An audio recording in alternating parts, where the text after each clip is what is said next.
Yung mga kaisip, si Gigi to, ang friend mong nerd pero cool. Post muna sa Reels at TikTok. Samahan mo ako saglit, dagdagan natin knowledge mo para naman may ambag ka sa usapang pangmatalino. Ano? Gika?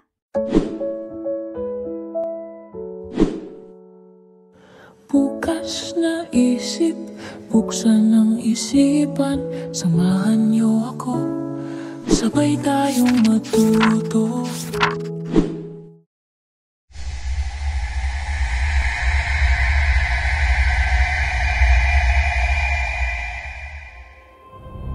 Undas na naman!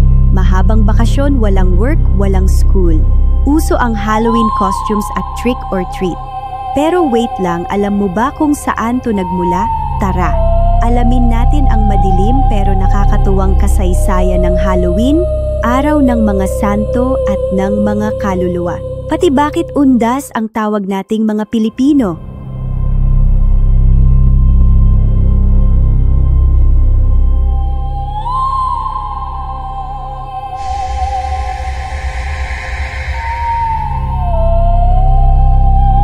Bago pa man may costume si Barbie at Dracula sa TikTok, may festival na tinatawag na Samhain. Yes, ganun siya i-pronounce. Festival ito ng mga sinaunang Celt yung mga tao sa Ireland around 2,000 years ago. Naniniwala kasi sila na sa gabi ng Oktubre 31, bumubukas ang mundo ng mga patay. Sabi pa nila, ang mga kaluluwa, good or bad, ay bumabalik. Nakakatakot, di ba? So para maligtas sila at hindi makilala ng mga bad spirits, nagsusuot sila ng mga maskara at balat ng hayop, mga sinaunang Halloween costumes. So ang mga costume noon, hindi para panakot, kundi pang disguise for survival. Para kung may magmumulto man daw, hindi ka nila makikilala. Kasi akala nila, isa ka rin sa kanila. Gumagawa din sila ng malaking apoy at nag-aalay ng pagkain at hayop. Dito nagmula ang trick or treat at may chismis din na minsan daw pati tao inaalay. Yikes! Pero di natin sure to ha, kasi nga mga Romans ang nagsabi na kaaway ng mga Celt. So pwedeng paninirang puri, pwede ding totoo. Who knows? Fun fact pala, share ko lang, yung word na Halloween resulta yan ng tinatawag na linguistic evolution. Galing sa dalawang salita, hallow meaning holy or banal at eve or evening.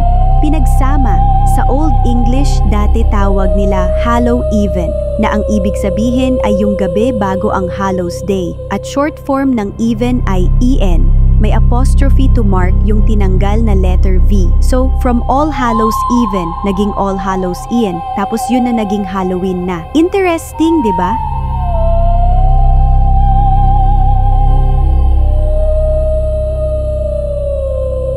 So eto na nga, dumating na ang mga Kristiyano, sabi nila, uy, medyo creepy to, palitan nga natin ng holy version. So para ma-Christianize ang ritual na ito, si Pope Gregory III noong 8th century, ginawa niyang All Saints Day ang November 1, sa Old English, All Hallows Day. Again, hallow means holy or banal. Araw ito ng mga santo ha, hindi araw ng mga patay. Dahil ang araw ng mga patay ay dineklara sa Nobyembre 2, pero hindi kasabay ng pagdeklara ng Nobyembre, isa na All Saints Day later, ichichika ko kung kailan nag-start sa Katolisismo ang All Souls Day. By the way, kung tutuusin, ang Halloween hindi yan galing sa church kundi sa paganong ritual. Ano ba ibig sabihin ng salitang pagano? Pagano, sila yung hindi Kristiyano. Mga may sariling mundo, may sariling Diyos, sila yung sumasamba sa kalikasan. Sa araw, sa buwan, etc. Ganun!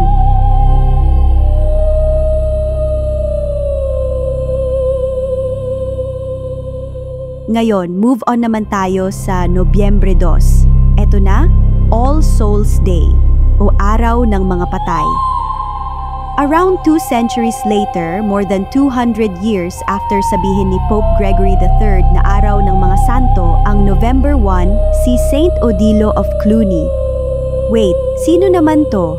Isa siyang abbot. Yan ang tawag sa mga pinuno ng monastery sa France. Sometime around late part ng 10th century, naisip niya, Teka lang, merong araw para sa mga banal na nasa langit, paano naman yung mga kaluluwang naghihintay pa ng kaligtasan? Bigyan naman natin sila ng time. So yun, dineclare niya ang Nobyembre 2 na All Souls Day. Panahon para ipanalangin natin ang mga kaluluwa.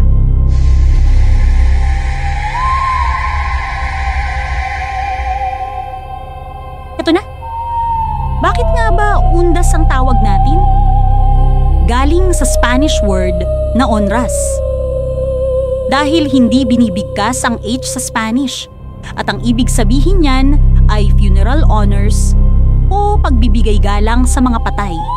At dahil medyo mahirap yung gulong sa dila ng salitang onras, nag-evolve ito sa undas. So pag sinabing undas, pagbibigay galang ito sa mga yumao.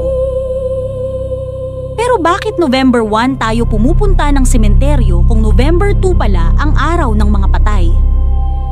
Kasi November 1 lang ang declared na regular holiday. Kaya dito na ginugunita para may time dumalaw at maglinis sa puntod ng mga yumaong mahal natin sa buhay. At para na din mag-reunion.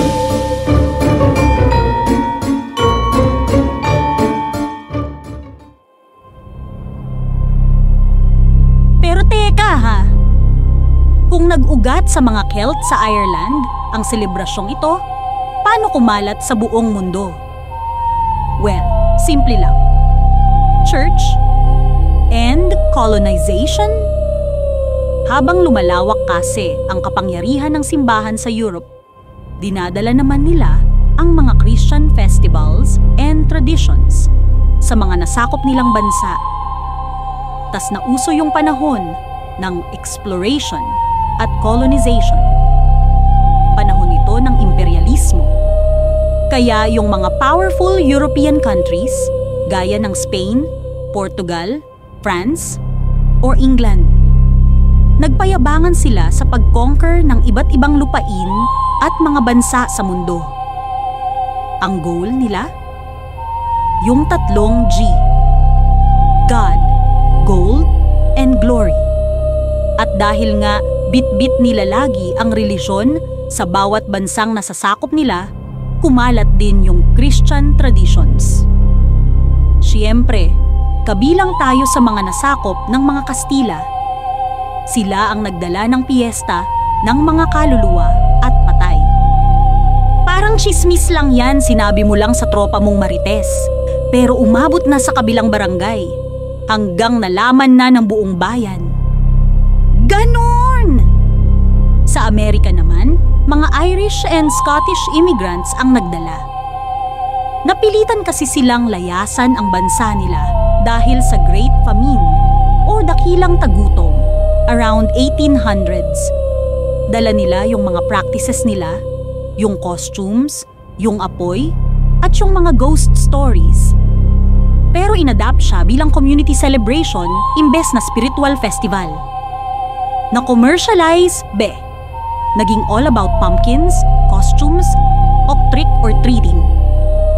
Tapos, sa US syempre, may Hollywood, kaya kumalat at mas naging kilala ang Halloween. Mas binibigyan nga siya ng pansin kaysa araw ng mga santo.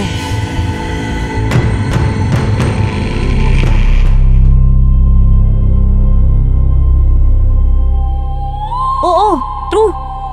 May madilim na ugat ito. Mga ritual, sakripisyo, at paniniwala sa mga multo. Pero habang lumilipas ang panahon, binago ito ng relihiyon at binigyan ng bagong kahulugan. Paggunita, hindi takot. Sa Pilipinas, ginawang family reunion, may pansit sa puntod at kwentuhan ng kabataan at matatanda. Nakakatawa pero totoo. Sa atin, ang kamatayan ay hindi katapusan, kundi alaala at selebrasyon ng buhay. Kaya sa susunod na mag-undas ka, habang nagsisindi ng kandila o nag-aalay ng bulaklak, alalahanin mong sa bawat ilaw na nakasindi, may kasaysayang dumaan sa dilim para magbigay liwanag. Happy undas mga kaluluwa sa daan! At huwag kalimutang magdala ng payong at pamaypay. Salamat sa pagsama sa akin sa paglalakbay natin ngayon, mga kaisip. Huwag kalimutang mag-subscribe at i-click ang bell para hindi nyo ma-miss ang mga susunod nating tuklas. Comment din kayo sa baba kung ano ang pinaka nakakatuwa o nakakaya-curious sa episode na ito. Hanggang sa muli! Keep your minds open, stay curious, at samahan nyo akong mag-isip